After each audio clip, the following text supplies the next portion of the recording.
Hey everybody, welcome back to the Calibrate Tools and DIY channel. Hope everybody's doing great.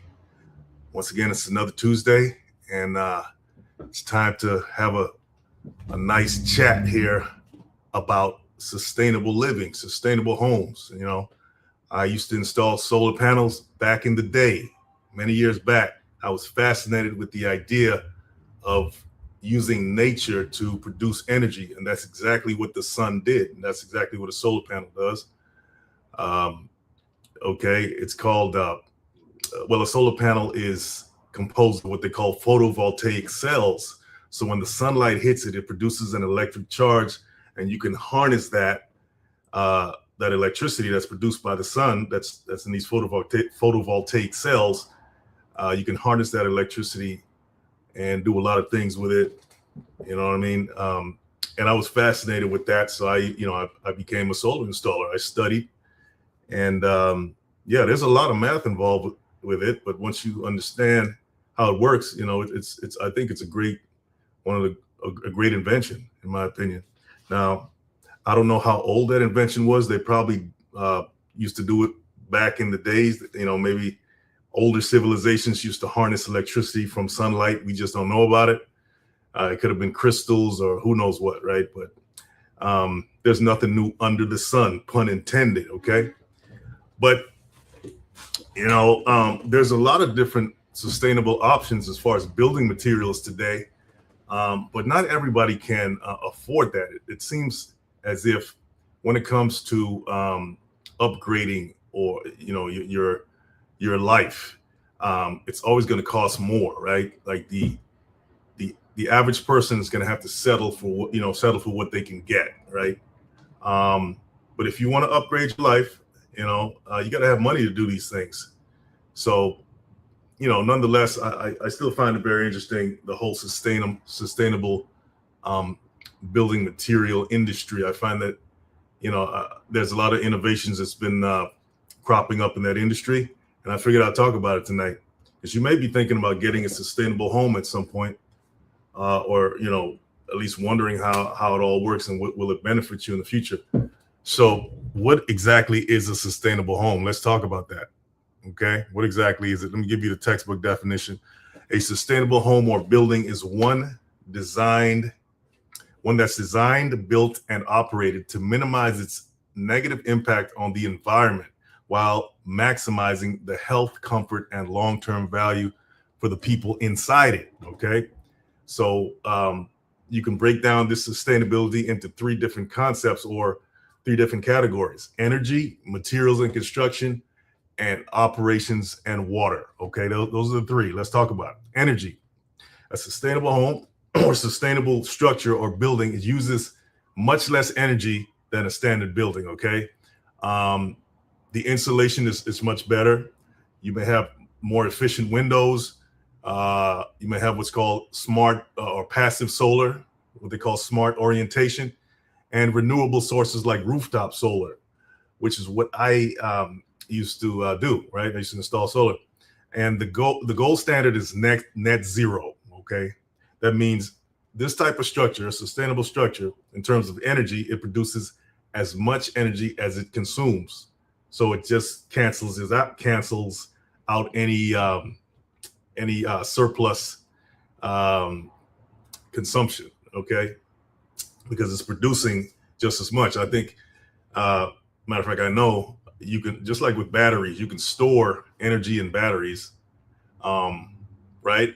You can use solar panels to capture that energy from the sun and store that energy in batteries. So you'll have a surplus of energy.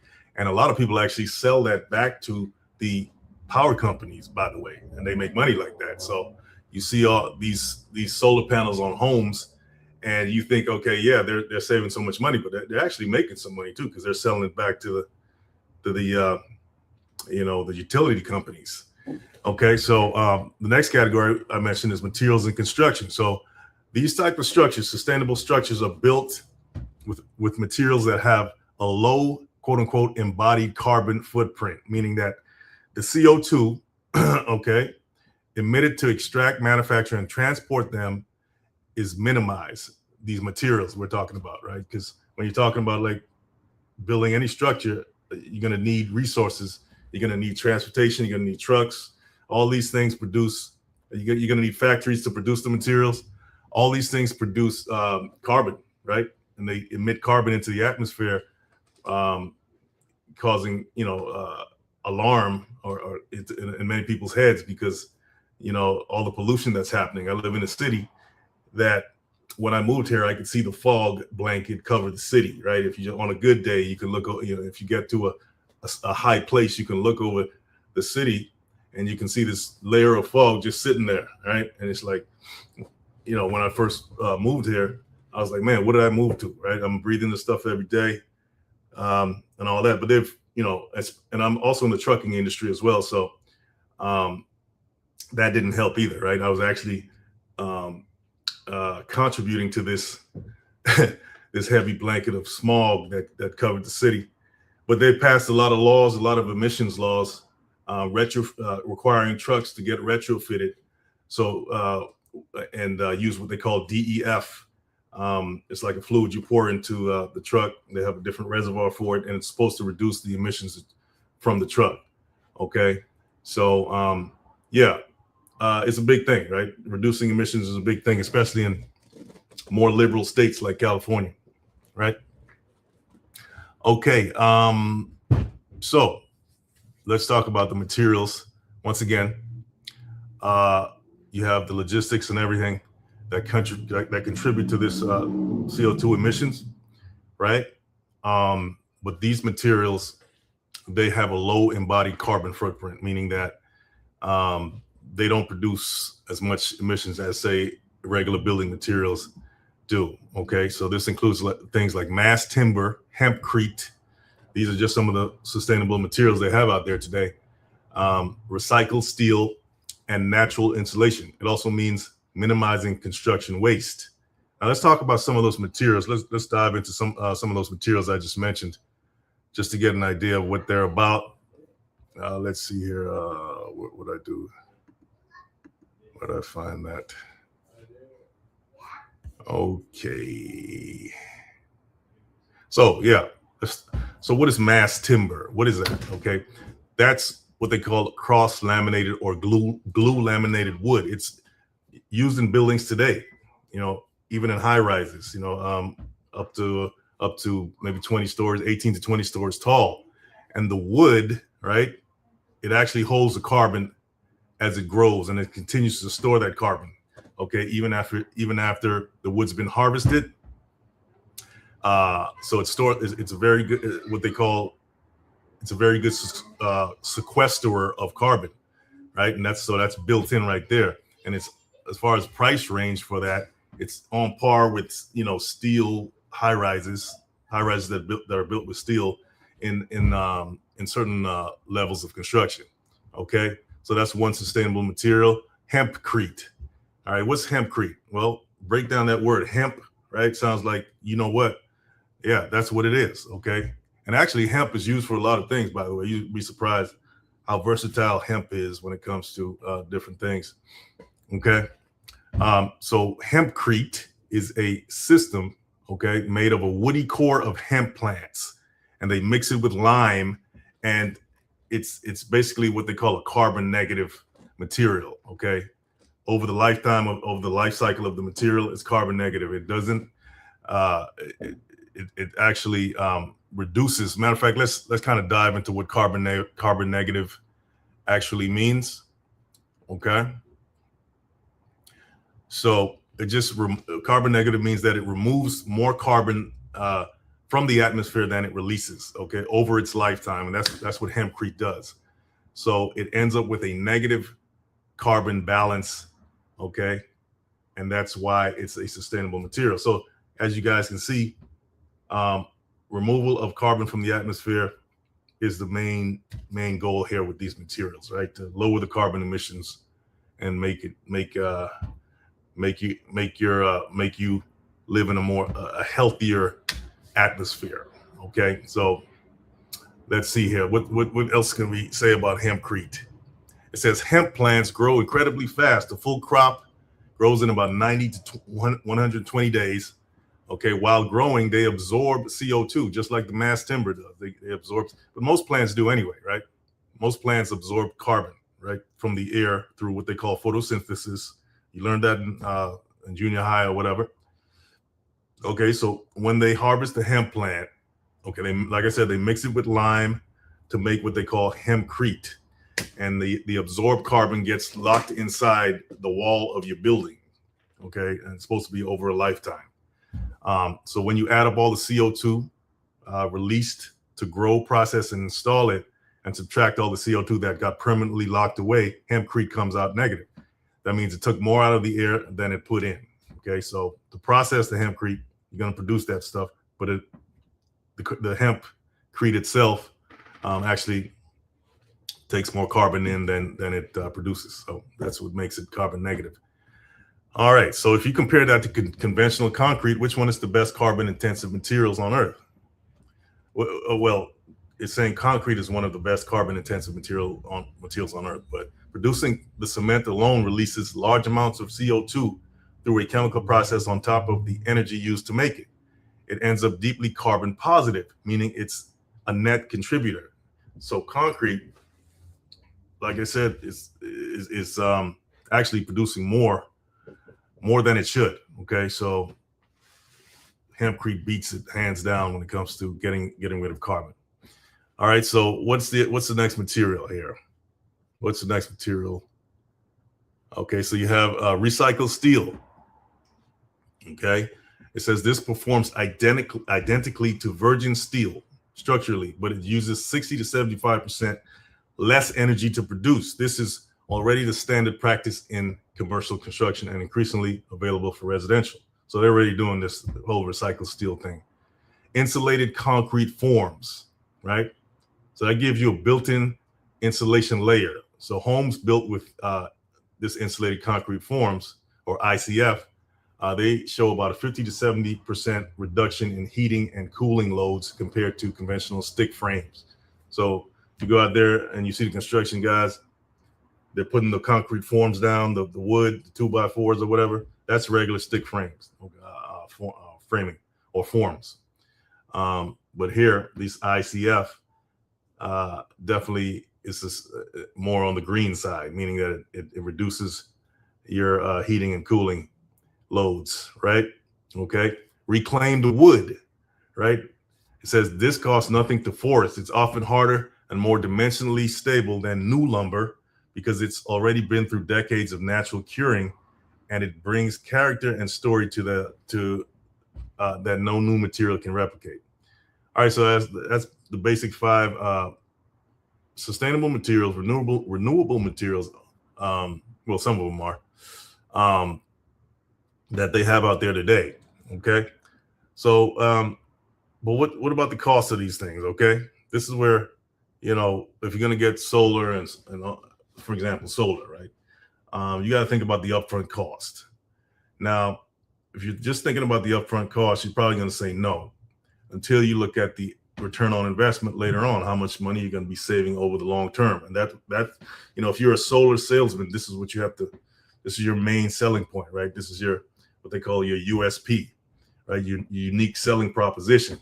It's like, okay, do you want to save hundreds of thousands of dollars later by getting solar, or do you want to save what it costs now and not pay for it because it's too much for you?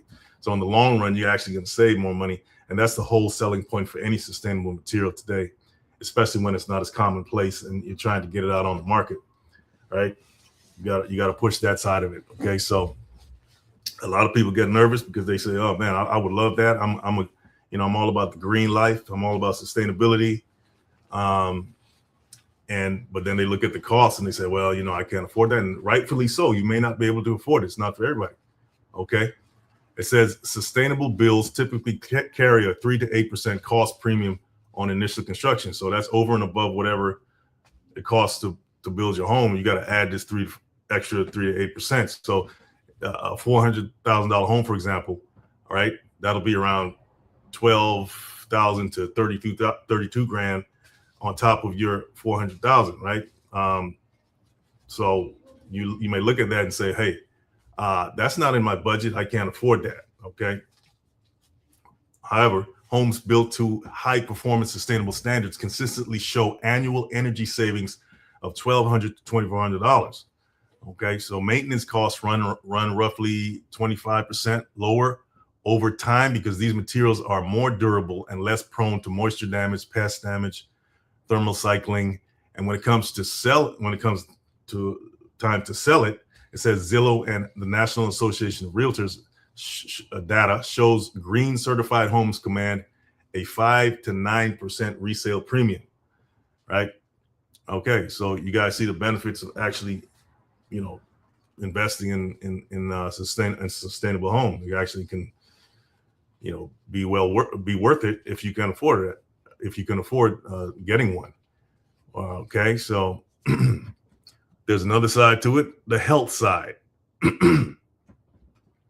All right, so it says the EPA estimates, listen to this, guys, that indoor air can be 2 to 5 times more polluted than outdoor air. I think I heard that before. Yeah, you would think that going outside, you get more pollution in your system, but it's actually being inside that's bad for you, right? Makes you want to think about sleeping outside. I remember I slept outside a few times in my life. It says a significant driver of that is conventional building materials. Listen to this, guys. Synthetic insulation, composite wood products, vinyl flooring, all of these things, guys, off gas, meaning that they emit gaseous fumes that are called volatile organic compounds years after installation. So you don't know if your laminate flooring is emitting, the vinyl flooring is emitting these VOCs, right? Or even some wood products are emitting VOCs.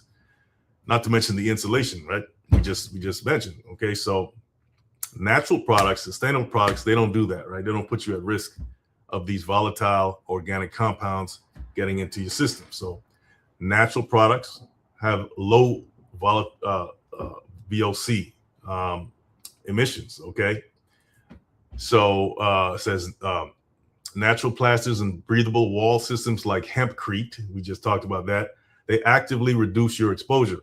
Breathable walls also regulate humidity, which is one of the primary factors in mold formation. And we know how bad I have. Matter of fact, I have a mold issue where I'm at right now that I have to address. Yeah, so guys, you see where I'm going with this, okay? So these things, whatever it is, mold or humidity, these can just mess up your home, the physical structure of your home over time, and you, right? You. And think about it, guys. I mean, a home is probably going to outlast you anyway, right? Most people don't outlive their homes. All right, so there's something also called the biophilic effect. This is the measurable human response to natural materials and natural light. Studies consistently show that spaces built with wood and natural materials, they reduce cortisol levels and they improve sleep quality. This isn't soft science. It's showing up in hospital design, school design, increasingly in residential research. A sustainable home isn't just more efficient, it's more comfortable, cleaner, and quieter. And I would even add to that healthier, right? Because if you're getting better sleep because of these materials, I mean, obviously your health is going to improve. Your cortisol levels are dropping. So this underscores how much your environment actually affects you when you don't even think about it, right? The actual your physical environment actually affects you, where you live, where you work. Gets me to thinking about like cars that have a lot of wood grain in them, right? The cars with a lot of wood grain in them, or wood paneling or whatever, do they have that same effect? Very interesting, right? Okay. So here are 3 questions that they're going to ask you about all this. What is the embodied carbon estimate for this build, if you're going to get one, right? If you're going to get into the sustainable home or building world, these are the questions that you want to ask yourself, okay? Or ask the builder. What is the embodied carbon estimate? If they can't answer that, and they're not tracking it. It says the industry is moving towards embodied carbon accounting as a standard metric. You want someone who's ahead of that curve. 2, which sustainable materials substitutions are available at no or low premium? Because in many cases, recycled steel, low VOC finishes cost the same as conventional alternatives, but you have to ask about them. Okay, they even have lumber that's certified, what they call FSC certified lumber, which is also a sustainable type of lumber. So you just got to go out there and ask about these things if you're interested in it. Are you familiar with IRA Section 25C energy efficient credits? And are they included in your pricing assumptions? Money is sitting on the table. Make sure someone is picking it up. They're talking about there's a lot of actual. I think they got tax credits out for this stuff. Okay, so you just got to do your research on that. If you have a builder who's, they should know. Actually, it would be in their best interest to tell you about it, because that's just gonna make you more secure in keeping them on to build your home or build your structure. So it says sustainable building is not the future, it's here now. The question is whether you're gonna dive into the fray, or is your next home gonna reflect this trend that's actually really not a trend anymore. It's actually here. So guys, just want to give you some options there about it if you're thinking about getting a home. All right, so what else can we say about this topic here? I think that's about it, guys. Anyway, guys, that's it. Hope you got something out of this. This hasn't been one of my fiery rants or fiery talks that I've been coming on here lately. I just kind of want to dive back into the meat and potatoes of building and construction and trades and tools and stuff. You know what I mean? I don't want to get too far off, but who knows? Next week I might be talking about something crazy. You never know. Anyway, guys, I hope you got something from this. Please hit that like and subscribe, and keep your head up out there. And yeah, there's a lot of crazy stuff going on out here. So plan. Don't forget to plan. Don't get caught off guard. And I'll see you in the next one. Take care.